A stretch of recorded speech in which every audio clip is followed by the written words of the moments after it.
નમસ્કાર મિત્રો, દ્વિતીય સત્રાંત પરીક્ષા 2025-26 આજના વિડીયોમાં આપણે ધોરણ 4 ગણિત વિષયનું સંપૂર્ણ પેપર સોલ્યુશન જોઈશું। તો મિત્રો, તમે જો મારી ચેનલ ઉપર પહેલીવાર આવ્યા હોય તો મારી ચેનલ સબસ્ક્રાઈબ કરી બાજુમાં આવેલું બેલ આઇકન પ્રેસ કરી લેજો, જેથી આવનારા બીજા નવા વિડીયો ઝડપથી તમારા સુધી પહોંચી શકે। તો ચાલો મિત્રો, આજે આપણે ધોરણ 4 ગણિત વિષયનું સંપૂર્ણ પેપર સોલ્યુશન જોઈએ। સૌથી પહેલાં પ્રશ્ન 1 નીચે આપેલા દાખલા ગણો। એમાં પહેલો દાખલો છે કે એક બરણીમાં 40 ચોકલેટ છે, તેને 5 મિત્રો વચ્ચે સમાન રીતે વહેંચવામાં આવે છે, તો દરેકને કેટલી ચોકલેટ મળે? ભાગાકાર કરવાનો। 40 ભાગ્યા 5 બરાબર જવાબ આવશે દરેકને 8 ચોકલેટ મળે। બીજો દાખલો કે એક વર્ગખંડમાં રહેલા બાળકોના કુલ હાથ 94 છે, તો બાળકોની સંખ્યા કેટલી હશે? તો એક બાળકને 2 હાથ હોય તો 94 ભાગ્યા 2 અથવા 94ના અડધા કરી દો તો જવાબ આવશે કુલ બાળકોની સંખ્યા 47 છે। ત્યાર પછી ત્રીજો દાખલો કે જ્યોતભાઈએ 9 મણકામાંથી એક માળા બનાવી, તો 108 મણકામાંથી કેટલી માળા બને? તો 108 ભાગ્યા 9 કરી દો તો જવાબ આવે કુલ 12 માળા બને। પ્રશ્ન 1 માગ્યા મુજબ જવાબ આપો। એમાં પહેલો પ્રશ્ન છે, એમાં જવાબ આવશે કે 10 ગાયો હશે। ત્યાર પછી બીજો પ્રશ્ન, એમાં જવાબ આવશે 4। પ્રશ્ન 2 નીચે આપેલા દાખલા ગણો।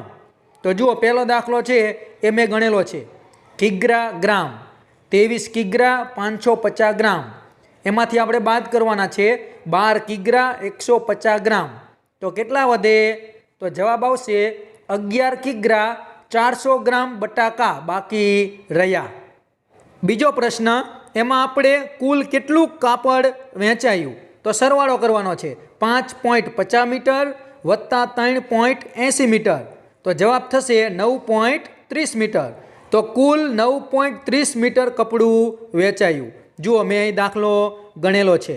ત્યાર પછી આગળ જોઈએ પ્રશ્ન 2 એમાં પહેલો પ્રશ્ન, એમાં જવાબ આવશે 6000 ગ્રામ, બીજામાં જવાબ આવશે 9 કિલોગ્રામ। પ્રશ્ન 2 એમાં પહેલો પ્રશ્ન, એમાં જવાબ આવશે 1 કિગ્રાના 4।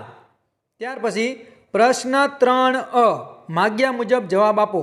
એમાં પહેલો પ્રશ્ન કે આકૃતિમાં 2/4 ભાગમાં ટપકા કરો, કુલ 4 છે એમાંથી 2 ભાગમાં ટપકા કરવાના છે। બીજો પ્રશ્ન, 1/2 ભાગમાં લીટીઓ દોરો, એટલે કે અડધા ત્રિકોણમાં લીટીઓ દોરો। 2 ત્રિકોણ છે એમાંથી 1 ત્રિકોણમાં લીટીઓ દોરવાની છે। ત્રીજો પ્રશ્ન, છાંયાંકિત ભાગને અપૂર્ણાંકમાં દર્શાવો, તો 3 ભાગમાં કલર કરેલો છે અને કુલ ભાગ છે 4, તો 3/4। પ્રશ્ન 4, 2/3 નો સમ અપૂર્ણાંક લખો, તો કોઈ પણ એક સમ અપૂર્ણાંક વિદ્યાર્થી લખી શકે। જુઓ, મેં લખેલો છે 3/6। ત્યાર પછી આગળ જોઈએ પ્રશ્ન 3 માગ્યા મુજબ જવાબ આપો। એમાં પહેલો પ્રશ્ન છે તો એમાં જવાબ છે કે 100 ભાગ્યા 4 કરવાના, એટલે જવાબ આવશે 25 રૂપિયા। પ્રશ્ન 4 એમાં પહેલું, તો એમાં જવાબ આવશે 56 મીટર। બીજો પ્રશ્ન, એમાં જવાબ આવશે 64 મીટર।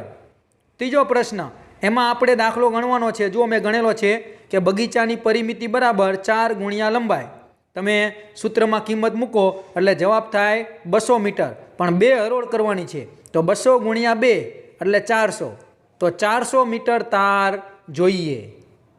ત્યાર પછી આગળ જોઈએ પ્રશ્ન 4 યોગ્ય વિકલ્પ પસંદ કરી જવાબ આપો। તો પહેલા પ્રશ્નમાં જવાબ આવશે હદ બમણી થશે।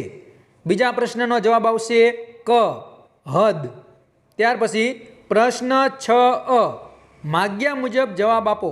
પહેલો પ્રશ્ન છે કે એક વર્તુળનો વ્યાસ 18 સેમી હોય તો તેની ત્રિજ્યા કેટલી થાય?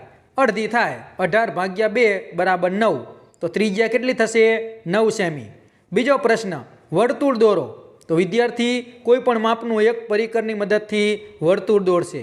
ત્યાર પછી ત્રીજો પ્રશ્ન, વર્તુળનો વ્યાસ દોરો, તો વર્તુળના કેન્દ્રમાંથી પસાર થાય એવી એક લીટી દોરશે, એને કહેવાય વ્યાસ।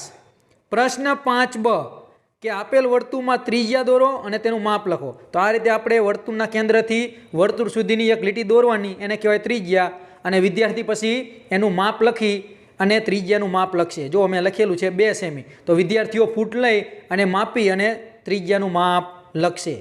ત્યાર પછી આગળ જોઈએ પ્રશ્ન 6, માગ્યા મુજબ જવાબ આપો કે પેટર્ન પૂરી કરવાની છે. એમાં પહેલાનો જવાબ આવશે 24, 28, બીજાનો જવાબ 55, 65, ત્રીજાનો જવાબ 650, 640.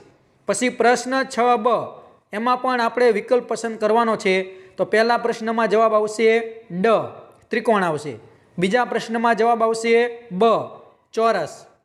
ત્યાર પછી આગળ જોઈએ પ્રશ્ન 7a, આપણને જે આલેખ આપેલો છે એ આલેખના આધારે આપણે પ્રશ્નના જવાબ લખવાના છે.